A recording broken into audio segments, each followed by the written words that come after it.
You mentioned after the last game how Wiggins was sort of feeling after moving to the bench. What do you think about the way that he responded today?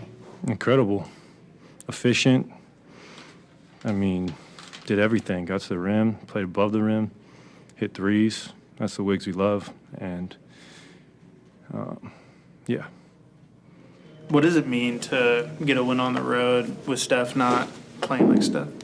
It means that we played well as a team, and other guys stepped up when they were needed most, especially our rookies like BP and Trayce. And then on top of that, just Chris Paul, what a gamer he is, not shooting the best. Then he makes a huge bucket there at the end, and what a Hall of Fame player like him does. You've been on kind of a tear since that Phoenix game where you had that frustrating fourth quarter. Do you feel I don't know if a mentality shift is the right word, but how do you feel about how you've played since then? I thought I played well.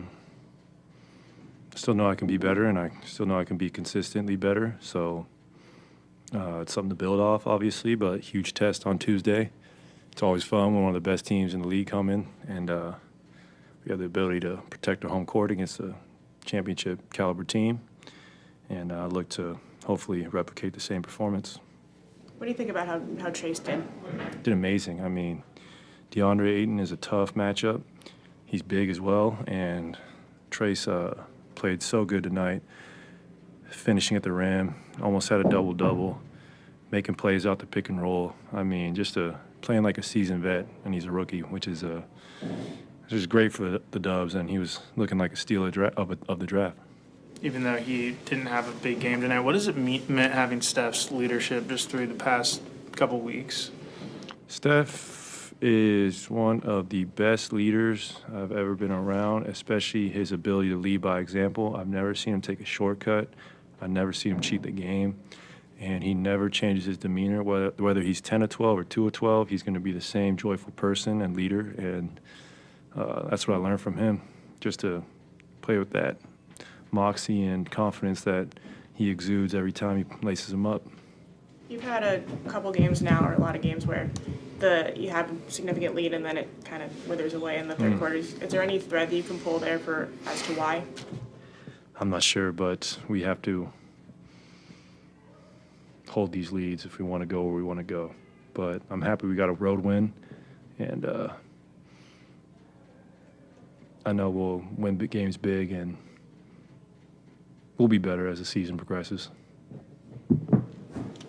Them going to Looney's, and obviously the young kid, Jackson-Davis, played. He had a hell of a night. But it's just one of those type of things. You pick your poison against a team that's experienced like this. And there was, a couple times where I felt like, maybe I could have changed it up just briefly. But I really liked our switch in defense in the game. I really did. Last minute, Chauncey, you have the ball that looks like it goes off Curry, but they call it off you guys. You got Shaden who get the rebound. Just how do you feel like that whole last 45 seconds of the game went? Well, Steph gets to the free throw line, and obviously you thinking he's not going to miss any of the free throws, but basketball happens, which is why I quick sub DA into the game for the rebounding purposes. And, naturally I was already drew my play up. I was, rebound, let's go timeout. But we got it out quick, and once he passed it and we started attacking, I really want to call a timeout at that point. You got him attacking. We was going to have to take it out back there. We couldn't really advance it at that point once the play started going. So I just wanted to just kind of let it play out. If Shea would have ever, broke the plane and stopped attacking, then I probably would have caught a quick one. But when he was on the move attacking, I said, let's let the young fella figure it out. I was comfortable with it. Chauncey, obviously, the last, 2 plays, they were with Steph, and then with Shaden, you probably wanted to challenge just to make a look at it again. What's your kind of process with that, with when to go to the monitor, when not to throughout the game? Well, we have a process in place. First of all, I'm looking at it thinking that's a charge. That kid is one of the best in the league already at it in the league, drawing charges. But I don't just trust me in my eyes. You know, we have a process that, you know, we have the little monitor behind the bench, and we talk about it at all times, you know, and when all of us are saying the same thing, I say, oh, shit, it's a charge, you know. So for the early one on Jabari, when you took your second challenge, that's just like hey, we want the ball back. Yeah, well, the one was a scoop. It was the earliest one. Remember, we ended up getting the and one. And then the second one with Bari, I really thought that, you know, it was minimal contact, you know, on the play. I'm like, shit, we can get the ball back, you know. But we lose that one. So that one was tough. But I really hurt myself early when I did do the scoop challenge. We ended up losing the timeout anyway, based on when I challenged it. But in a game like this, when you're struggling, you know, you got a chance to get 3 points and you feel good about the challenge, you just do it, I'll take the points, you know.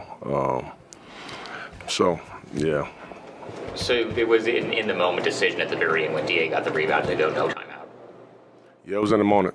It was in the moment because I was going timeout. I was going timeout for sure.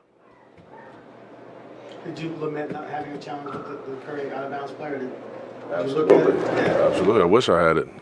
Definitely, you know, I would love to have, you know, in the moment had that. Obviously, you had the compressed timeline of the final couple minutes back and forth with or without challenge, not taking a timeout. But the first half defensively, it looked like a lot like we saw the last game against Dallas, where the defense wasn't there. Was there a message to the guys at halftime? Kind of what was that? Because it looked like, again, two different teams. It was, man. It was two different teams. And, you know, I told our guys at halftime, I said, look, you know, we're obviously struggling, you know. But I can promise you this is the NBA and nobody's going to feel bad for you. If they can kick your ass, they will. You know, we got to have some pride, man. You know, and if not, I'll find a way to get some fire on the floor, you know. And I thought we came out with the right mindset in the second half, knowing that we just keep plugging away, you know. We're doing a good job of taking away a lot of the actions, I thought, and obviously did a good job on Steph. But Klay got loose, you know.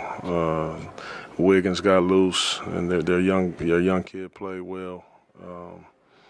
So it was, you know, I thought we did a good enough job and gave ourselves a chance to win after being down to a veteran team like that. Is not easy. Good to go. Thank you.